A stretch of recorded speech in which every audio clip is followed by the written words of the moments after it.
Chapter 30. On the mainland, a rain was falling. The famous Seattle rain. The thin gray rain that toadstools love. The persistent rain that knows every hidden entrance into collar and shopping bag. The quiet rain that can rust a tin roof without the tin roof making a sound in protest. The shamanic rain that feeds the imagination. The rain that seems actually a secret language, whispering like the ecstasy of primitives of the essence of things. The rain enveloped the house that King Max had come to call Fort Blackberry, like a hair spray for jellyfish.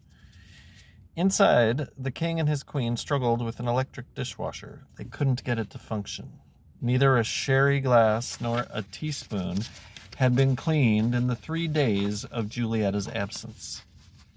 Chuck might have come to the rescue, but as misfortune would have it, Chuck had been called into Seattle on Monday evening and had not returned. An ill sister was the reason given, but surely it was quite another matter. There was unrest in the Furstenberg, Barcelona homeland. Revolution was in the air. Convinced that the royal family was involved, Washington wanted to tighten security. Particularly close tabs on King Max was what the CIA had in mind. The CIA primed Chuck with a small bonus. He would lose every cent when Max drew an inside straight to his 2 pairs. As they fiddled with the dishwasher, Max and Tilly plotted and schemed. "She'll be 20 in April," said Max. "A year after that, she can marry. I say the sooner we get a suitor in the lineup, the better our odds." "Ja," said Tilly. "Ja, da si. We know this already 100 times, but that doesn't mean we got to rush her into some flake." "Into what?" "A flake. A flaky guy. Like the president's son. He is loco gringo." If you're insinuating that that kid has got 2 strikes and no balls, you're probably correct. My point is, we can't sit around here waiting for eligible Europeans to come out picking blackberries. Now, Idja middle boy owns part interest in an NBA club. He's in Seattle every time his team plays the Sonics. I think I can arrange a meeting. Oui, but he's not royalty. No, he's richer and more powerful than that. "Arab," moaned Tilly. "An Arab. Uh-oh, spaghetti-o." The dishwasher remained inactive. It might as well have gone along to Maui. The frog could have turned it into a condominium. The royal couple huffed and puffed over it. Once it sounded as if it had begun to work, but it was merely Max's valve that was clanging. When for the 3rd or 4th time she accidentally banged her chihuahua's head against its lid, Tilly turned her majestic back on it. King Max gathered up the dirty dishes. He transported them into the backyard. "We'll let the rain wash them," he said. "It ought to be good for something." Actually, the rain has many uses. It prevents the blood and the sea from becoming too salty. It administers knockout drops to unruly violets. It manufactures the ladder that Neon climbs to the moon. A seeker can go into the great northwest rain and bring back the name he needs. The capital name. And indeed, the rain pried flecks of egg yolk and gravy from the crest, from the honor point, from the fest point, from the nombril of the Furstenberg Barcelona heraldic dinner plates. When, however, Max returned the next morning to fetch the dishes, half of them were missing. The queen put the blame on tramps or gypsies. Max knew that the blackberries had gotten them. As they dined on canned stroganoff from paper plates, Tilly said to Max, "I wish Lee Cherie was only here." But the king said, "Maybe it's best she's away while we recruit a suitor. At any rate, we can rest assured she's in good hands in Hawaii." Chapter 31. "I've never been kissed by a man in Donald Duck glasses before," said Lee Cherie. "I apologize," said Bernard. "I'm sorry about the Donald Duck sunglasses. They ought to be Woody Woodpecker sunglasses, but nobody makes Woody Woodpecker sunglasses." The princess didn't know what he was talking about. She didn't really care. She was on her 3rd tequila mockingbird. He was on his 4th. They're floating in that blissful phase that characterizes religious transcendence and the onset of alcohol poisoning. Julietta had turned her back on them and was watching the sunset. Some chaperone. Also, I don't normally kiss men who smoke, announced Lee Cherie. Kissing a smoker is like licking an ashtray. So I've heard. I've also heard that kissing a person who's self-righteous and intolerant is like licking a mongoose's ass. I am not a mongoose's ass, and I'm not an ashtray. Removing the unopened pack of Camels from his pocket shirt, he tossed them up over his shoulder. I only smoke when I'm locked up. In jail, a cigarette can be a friend. Otherwise, my Camels are just a front. It's an excuse for carrying matches. Are you saying what I think you're saying? I'm saying more than I should be saying. I think you put something in my drink to make me talkative. I think you put something in my drink to make me kissative. They kissed and giggled like cartoon mice. What time is it? Asked Lee Cherie. Why? The police station is open all night. I have an appointment with People magazine. At first I was scared, but now it seems funny. Everything seems funny. Even you seem funny. She pinched the end of his nose as he leaned over to kiss her again. She looked around the room for a clock, but the lounge at the La Haina Broiler is noted for its absence of walls. The clocks of the trees had too many hands, and the ocean was on moontime. If Bernard had his way, she'd be on moontime too. When are you turning me in? When you stop kissing me. In that case, I'm a free man forever. Don't count on it. She meant that, but this time when he kissed her, his astonishingly resourceful tongue managed to break through the heroic barricade that her teeth had heretofore formed. There was a clean clink of enamel against enamel, an eruption of hot saliva as his tongue made a whirlwind tour of her oral hollow. A sudden jolt shot through the peachfish, Fuzz and Finn, and inside her No Nukes t-shirts, her nipples became hard as nuggets of plutonium. Jesus, thought Lee Cherie, how can men be such lummoxes, such wads of juicy fruit on the soles of her ballet slippers and still feel so good, especially this one, this mad bomber. She pulled away. With sunburned knuckles, she wiped a string of spittle, his, hers, Jose Cuervo's, from her chin. She asked a passing waitress for the time. She was late. I've got to go.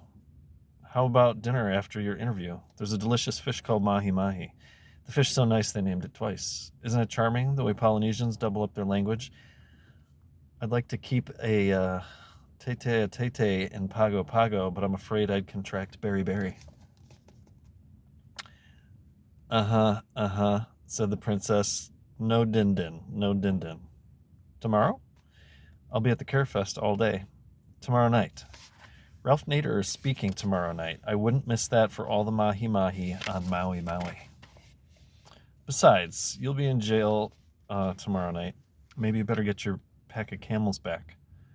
You're turning me in then? I don't know. Depends. Are you really going to use the rest of your dynamite?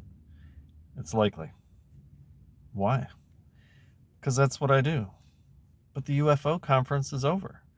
I didn't come here to bomb the UFO conference. That was a mistake. I came here to bomb the Carefest. You what? She felt a bomb go off in her. Boom, boom, Carefest, he said. He poured tequila through the crack of his grin. Abruptly, she stood. You must be crazy, she said. You must really be fucking insane. She yanked Julietta away from the sunset and made for the street. You're turning me in then? You're damn right I am, she said. Chapter 32. The idea for the monarchy of Mu had come to Lee Cherie on Maui. It visited her unexpectedly while she sat in Koa's shade, watching Julietta play octogenarian mermaid and worrying about what she might possibly say to People magazine that was neither a paraphrase of Carefest brochures nor a violation of the Furstenberg Barcelona Code. At some moment, it occurred to her that there was a fair amount of unemployed royalty in the world, royals whose thrones had gone the way of war or political upheaval, just as her family's had, and that these persons, although they'd been bred to lead, to preside, or at least to symbolize, were living for the most part the lives of the idle rich. For example, the Comte de Paris, pretender to the to the French throne, had 11 children who dabbled in elegant pursuits such as publishing an art magazine, The Duke of Orleans, and running a painting gallery, Prince Thibaut. In Brazil, there were among the Royal Orleans Braganza family no fewer than 18 young cousins with time, energy, and money. Otto van Habsburg, entitled to be emperor, were there any longer an Austrian empire, had 7 sons and daughters riding to the hounds of dilettante culture. Italy's Prince Enrico d'Assia and Prince Amadeo Savoy managed the family holdings and shared Queen Tilly's devotion to opera. To the list could be added Yugoslavia's Prince Alexander, King Lika I of Albania, a relative of hers, and Japan's imperial family, among others. Since deposed royalty no longer had individual kingdoms to serve, why not band together and serve the world? The earth could be their kingdom, and they could combine their talents and skills, their illustrious names, and considerable wealth. The Furstenberg-Barcelona clan was by far the poorest of the lot. Their influence and glamour in a royal crusade on behalf of ecology, conservation, and preservation, on behalf of the sweet kingdom of earth. They would aim to be efficient and effective. They would, of course, be celebrated, and if it was crowns they wanted, she'd supply them with crowns. Collectively, they would be known as the monarchy of Mu, after the lost continent, the mother island. The homeland of Sing-Song, whose fragrant temples drowned one day in the sea. Each member of the monarchy would be equally a ruler of Mu, each sovereign in a nation without boundaries. Since the Hawaiian Islands are tips of the drowned peaks of Mu, explained Lee Cherie, the monarchy should consider setting up headquarters, court, if you will, in Hawaii, perhaps right here in Lahaina, because Lahaina was the royal capital of old Hawaii and is no stranger to the privileges of queens and kings. That's a fascinating idea, gushed Reed Jarvis, the reporter from People. Indeed, Jarvis was pleased. The monarchy of Mu concept gave him a hard kernel of news, a nucleus of serious purpose around which to shape his confection. Now he could layer the goo onto the human interest stuff. What was it like for you, a blue-blooded princess, to grow up in a drafty old house in Washington State, attending public schools, becoming a cheerleader? And on farther to subjects in which editors and readers of celebrity magazines were almost exclusively interested: money and sex. Are you ever bitter about the loss of your family fortune? That was a long time ago, before I was born. There are more important things than fortunes. Who's your current boyfriend? Is there any one beau who is special? I have no boy friends. None. But my dear, you're so attractive and intelligent. Have you no love life?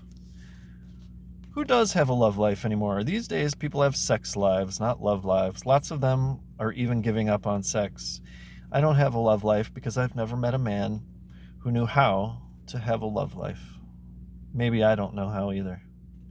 With that, the teardrops bucked out of Lee Cherie's eyes like bronco amoeba leaving the chutes in a biology lab rodeo.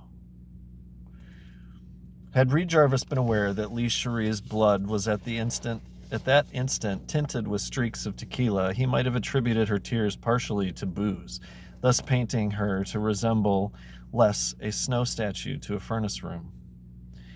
As it was, Jarvis's portrait of her in People as a misty-eyed romantic was still more accurate than the descriptions the gossip mongers would write. Tragic beauty, tormented princess, when she took to her attic. There are essential and inessential insanities. The latter are solar in nature, the former are linked to the moon. Inessential insanities are a brittle amalgamation of ambition, aggression, and pre-adolescent anxiety. Garbage that should have been dumped long ago. Essential insanities are those impulses one instinctively senses are virtuous and correct, even though peers may regard them as cuckoo. Inessential insanities get one in trouble with oneself. Essential insanities get one in trouble with others. It's always preferable to be in trouble with others. In fact, it may be essential. Poetry, the best of it, is lunar and is concerned with the essential insanities. Journalism is solar. There are numerous newspapers named The Sun, none called The Moon, and it's devoted to the inessential. About Lee Cherie, it would have made more sense to write a poem than an article. Reed Jarvis, with his Remington SL3, wrote an article. Others would follow. It remained for Bernard Mickey Wrangle, with his dynamite, to write the poem.